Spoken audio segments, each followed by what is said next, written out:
Queríamos saludarlo y preguntarle qué lo tiene visitando la misión diplomática en Colombia en el día de hoy. Hi and ask you, why are you visiting our diplomatic mission here in New York? Because I asked if I might have a conversation with your president about the possibility of raising 477A, which is the emergency resolution that has been used in the General Assembly before, and he has spoken about writing out a new resolution on the subject of Gaza and the genocide going on there. And so I'm hoping to be able to give my support to that event happening in the General Assembly this week. ¿Qué opinión le merece el discurso del presidente en la plenaria de las Naciones Unidas? What is your opinion about the discourse that the President Petro gave in the General Assembly? I listened to it. I listened to every single word of it. I listened to all the words. There was a lot at the beginning about the murder of whoever those people were in those boats spinning around in the South Caribbean, who were murdered completely illegally by the U.S. Navy, I believe. I wasn't there, so I listened to that. But he also had a lot to say about Gaza, and he said it very succinctly, and he said exactly what we've just spoken about here, that the time had come to bring up Uniting for Peace. Uniting for Peace has been used once since its initial inception in 1950, which was during the Korean War, and it was brought up by the United States in order to circumvent a Russian veto in the Security Council, and it was used again in 1956 after the British invaded Suez, after NASA nationalised the Suez Canal, and it was used then, and the Brits were thrown out of Suez, quite rightly, and this will be the third time that it is used, and it is absolutely imperative in my view, and that is why I've come here today to encourage your president in the very brave but correct act of using Uniting for Peace to end the genocide in Gaza. Algunos medios de comunicación internacionales consideran que el presidente Petro es un líder mundial por sus posturas con el tema del cambio climático, haber sido uno de los primeros líderes que criticó el genocidio en Gaza. ¿Usted cree que el presidente Petro es un líder mundial?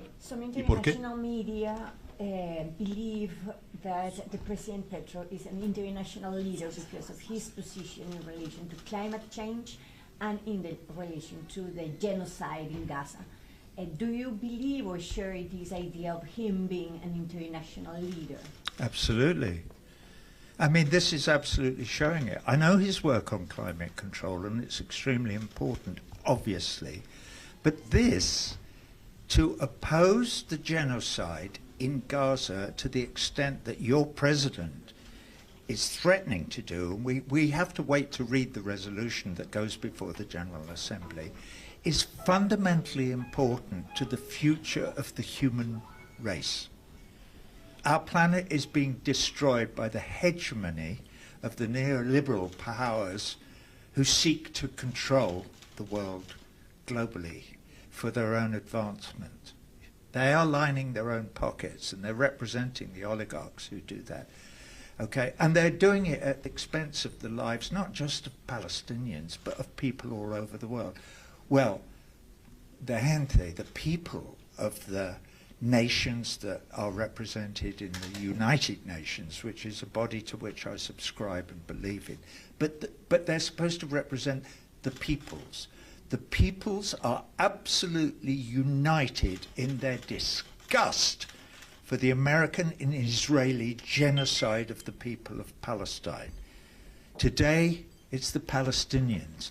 Tomorrow, it's you. This must be stopped now, and it needs an armed force to go in to oppose this genocide. The occupying army must leave. The General Assembly said that a year ago in an emergency session of the General Assembly.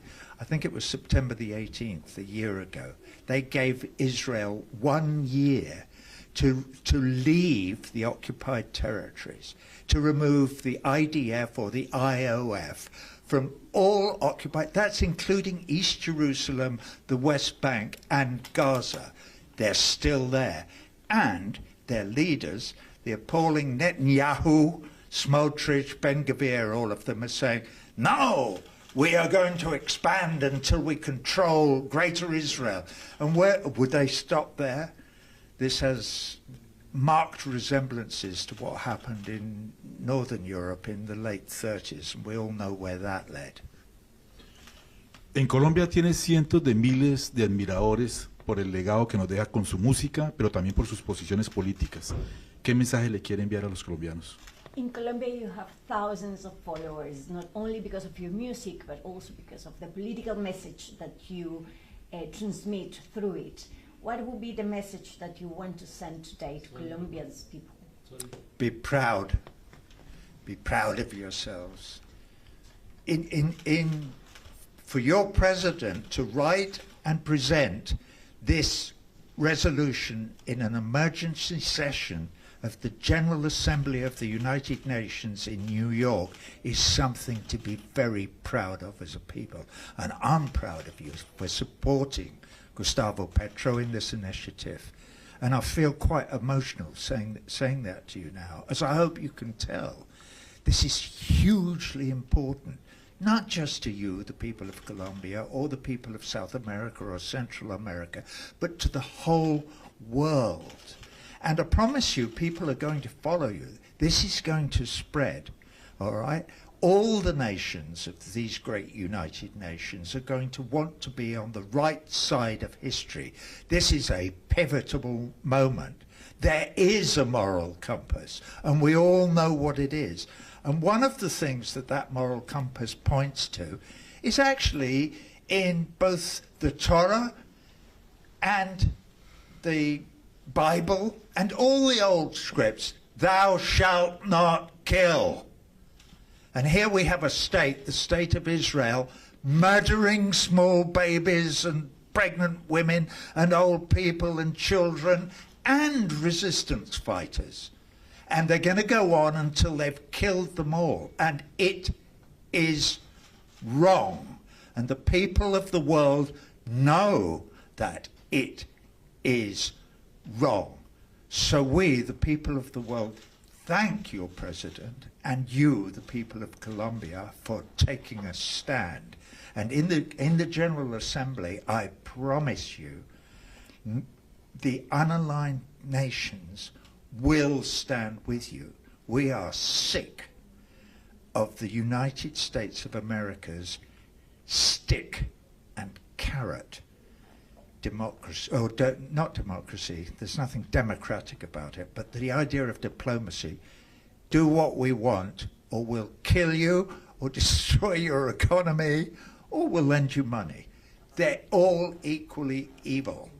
And we, the rest of the world, are fed up with it. So this is hugely important. If this happens this week, or next week, or before the session of the General Assembly finishes, it will be the biggest thing that has happened in the United Nations since Suez.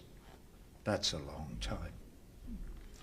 Finalmente, en Colombia nos gustaría tenerlo algún día. ¿Es posible que podamos escuchar su música y su mensaje político en nuestro país? In Colombia, we would love to have you back with your music and your political message. Are you planning to visit us anytime soon? Well, I have no plans, but if I'm invited, I could come. I was there. I did a gig in Bogota in December in 2023, and the audience were wonderful. It was a great gig. The show I did at that time was called This Is Not a Drill. If that translates into Spanish, that would be a very good thing, because what we're doing now is not a drill. This is the real thing. This is a turning point in human history that we must not allow to escape us. And if part of that turning point is me going back to Colombia to do something, I couldn't be happier, because this is so important.